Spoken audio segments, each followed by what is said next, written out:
The modern world. A cacophony of notifications, deadlines, and anxieties all vying for our attention. It can feel like we're drowning in the shallows, bombarded by the insignificant. But what if I told you there's another way? A path through the noise, paved by the wisdom of those who came before us? 3 ancient philosophies, each a lighthouse in the storm, offering not just solace, but practical tools for navigating the complexities of modern life. In a world overwhelmed by noise, distraction, and uncertainty, 3 ancient philosophies offer profound practical guidance. Picture this.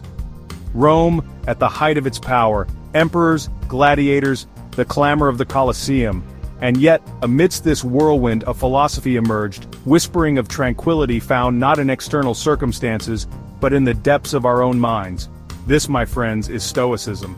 Now, when we talk about Stoicism, we're not talking about stiff upper lips and repressing emotions. No, it's about recognizing what we can control, our thoughts, our reactions, and what we must accept, like the ever-changing tides of fortune. Imagine a storm raging outside your window.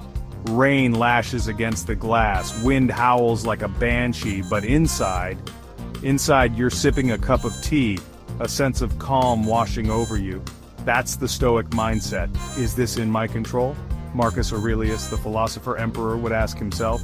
A simple question, yet profoundly powerful. Because when we focus on what we can influence, we reclaim our power. We stop being buffeted by the winds of fate and become the captains of our own souls.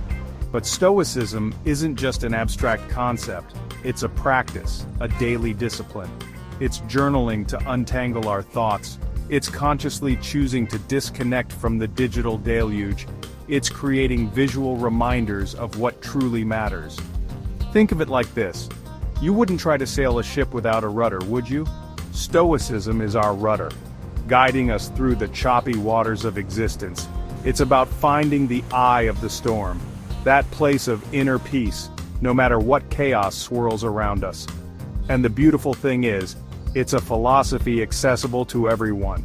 You don't need to be a Roman emperor, you don't need to wear a toga, you just need to make the choice to focus on what you can control. To be present, to be deliberate, to be stoic.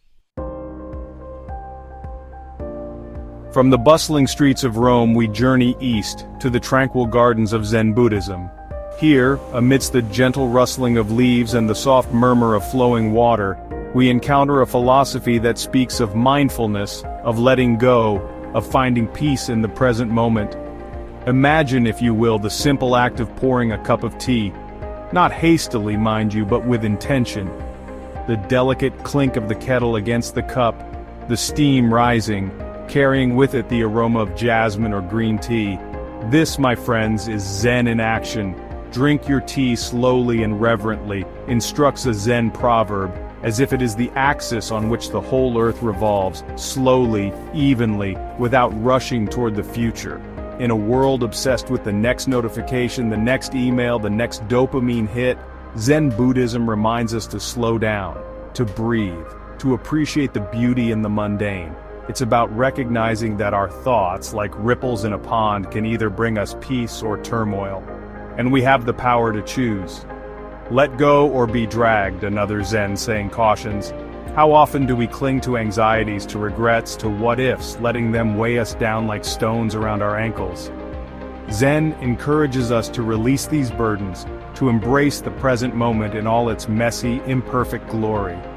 It's about trading the endless scrolling for a few moments of meditation, the frantic rush for a mindful walk in nature.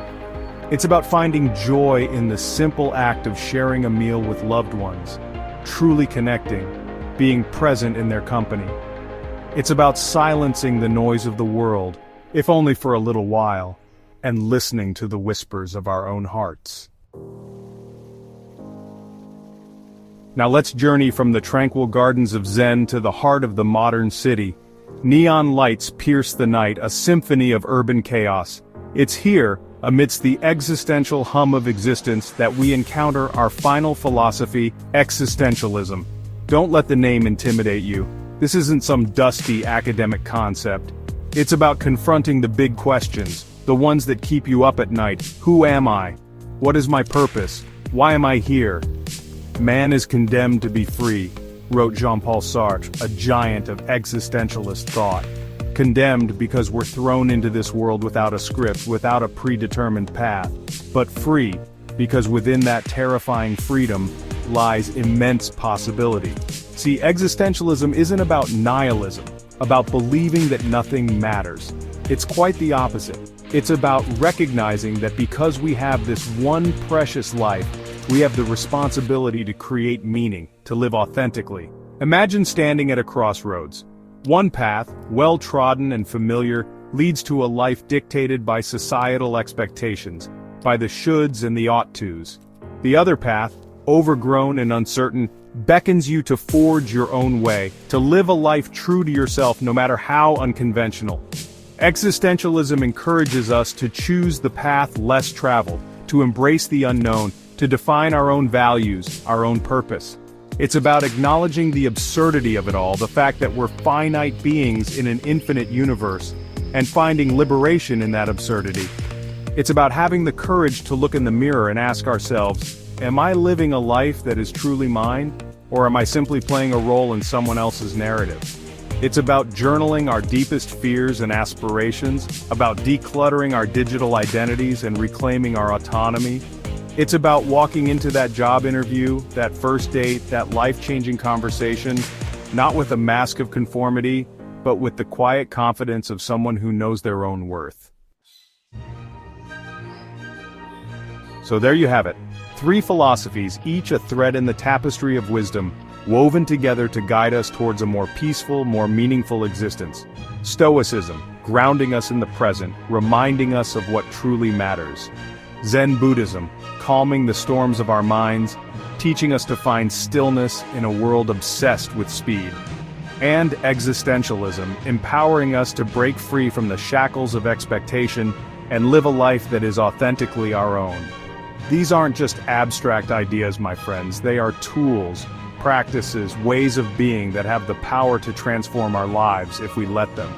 In a world that often feels overwhelming, these ancient paths offer not just solace, but a way forward. Together, Stoicism grounds us, Zen calms us, existentialism frees us.